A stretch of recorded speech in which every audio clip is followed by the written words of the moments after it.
Sports Fam, we in the building. You know what it is, man. It's 2010 Christmas show. You know, we're just hitting you off. I am the one-man franchise Jersey World. Enlightened one, Anwar Jameson. All day, all day. It's going down, man. I got a lot to talk about. You know, first of all, we just want to wish everybody out there happy holiday. Do it safe, do it big, do what you do, man. You know what I'm talking about. A lot of people to thank. Definitely appreciate everybody signing up for the, the Facebook page and all of that, checking us out. Add the Sportzfam fan page. Go to that joint, like that joint, get it in. Definitely check the blog spot out, man. www.sportsfam.com. It's going down. We got a lot of new stuff coming for you guys. We're coming at you for the new year. We're coming strong, man. So be on the lookout for that. Do that. So we're going to get right into this. This is the holiday edition. Big time. You know what I mean? So we're going to have a little fun with it. We're going to have the little holiday theme to it. And we're going to start out getting into some of these NFL situations that's going on right now. It's getting real tense. You know, parity done been the law so far this year. Yes, sir. A lot of shockers, a lot of teams caked up together. Right. You know what I mean? Trying to separate themselves. Some teams getting them last-minute kicks.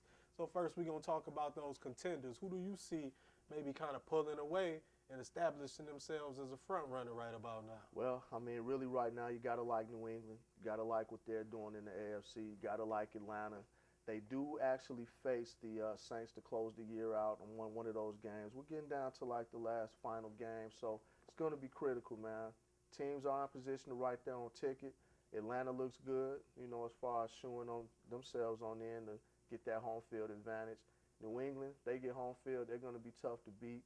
You know, you got your other guys as well in the NFC. You got to like Philly.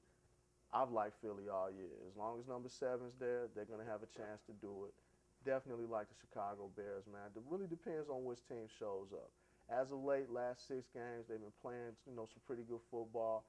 Offensive line have been struggling a little bit in certain games, but for the most part, like the balance, like the way the defense is playing, man. What's some other guys you like, man? Man, I like a lot of those same teams, but I also want to mention a team like Jacksonville. You say Maurice Jones-Drew is doing his thing with his bowling ball style, stiff-arming people to the ground like he does, you know, top 2, 3 in the league rushing once again.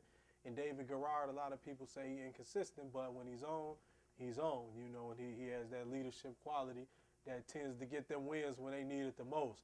But back to the Patriots, because this is the obvious one, right? Like, they the obvious one. They start to separate. But how good is Bill Belichick? Like, I just got to take my hat off to the man, love him or hate him, whatever he's done, however he do it, if he's still getting it in underhand or whatever, this man consistently, I say like Bruce Lee talked about the art of fighting without fighting, he showed you the art of rebuilding without rebuilding. Yeah. Like now they right back on you. Like killing people, when he let Moss go, to a man, everybody thought that was a mistake. Right. Everybody in the media, the fans, I mean, you know, almost everybody. Right. He showed you that they could still get it in, brought Branch back, and then on top of that, because of those trades he made, like the Richard Seymour, like Moss, this man has 6 picks in the first 3 rounds coming up in this NFL draft. Stockpiling talent. So, salute to him. Same thing to Tom Brady. Tom Brady is doing something crazy. His quarterback rating is up around 109. Wow. Just when you think it don't get no better, it get better. So they definitely the class. I will say for the Eagles, I believe in Vic right now. His rating is around 104. That's crazy, but they need Asante Samuel to be happy.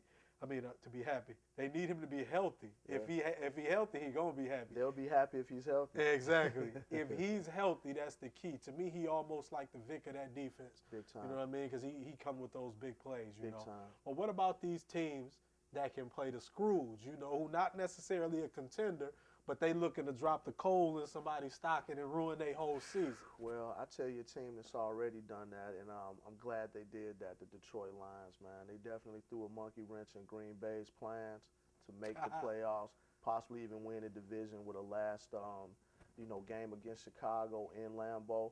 It really set up to be a game where the division may actually be on the line, but Detroit did what they needed to do. They knocked their rod out the game. And they got a chance to go ahead and kind of end Tampa Bay's season as well. So I look at them as a team to play Scrooge, and I look at the team you mentioned earlier, the Jacksonville Jaguars. If they beat the Colts, they got a chance to, you know, really kind of put a damper on their playoff hopes. They'll sweep them, They'll be in the driver's seat for that particular division, which I don't think anybody saw them doing anything to start the season out. I think all the experts liked the Colts, Houston, Tennessee, all of those teams above those guys. So those are some teams I think can play Scrooge, man. What about you, my good man? Well, definitely I want to go to a team that I rep. And you see what I'm wearing because the 49ers could potentially play Scrooge. I hear all the jokes about the NFC West, and all of that is warranted. It's right. You know, the division is looking real horrible right now. But if they win out, get into the playoffs, which is not hard, the last two games, St. Louis and Arizona, I like Sam Bradford, hats off to him, but two very winnable games, and they do get into the playoffs, now you're looking at a wild card coming to Candlestick.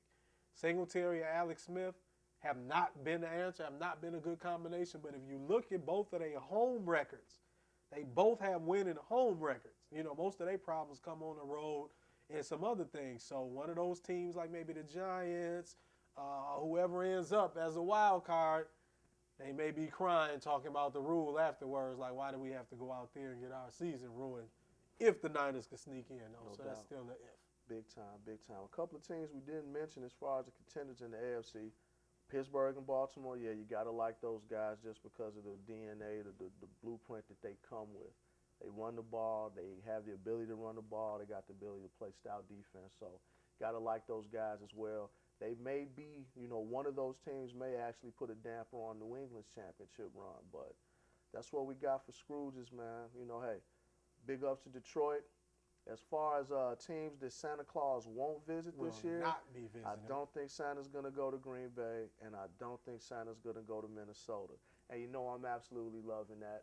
Two teams that were picked to, by some experts, represent the NFC in the Super Bowl, definitely picked to win the NFC North with a chance to, you know, I don't know. I'm thinking all along that the Bears could do it. Bears still have a chance to get it done.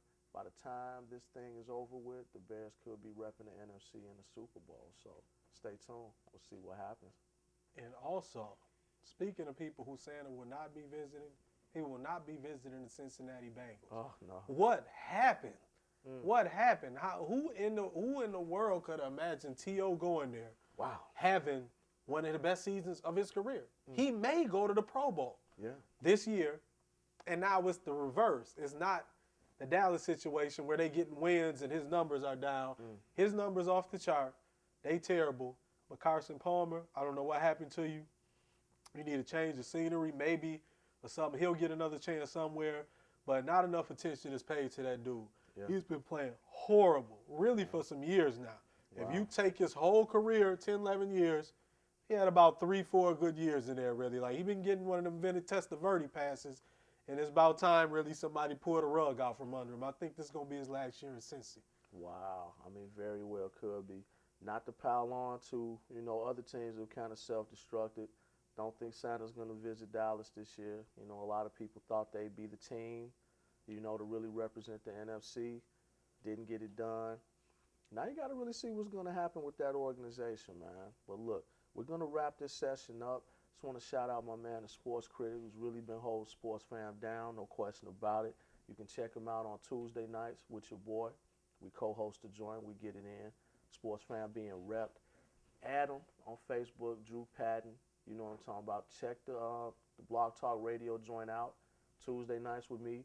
Thursday nights he does and gets it in with all kind of people, man. And that's the show where sports and society collide, man. Be on the lookout for Sportzfam. We got some coming up in the works ourselves, man. No question about it. Cooking. So hang on, be easy. We'll be right back at you in a minute.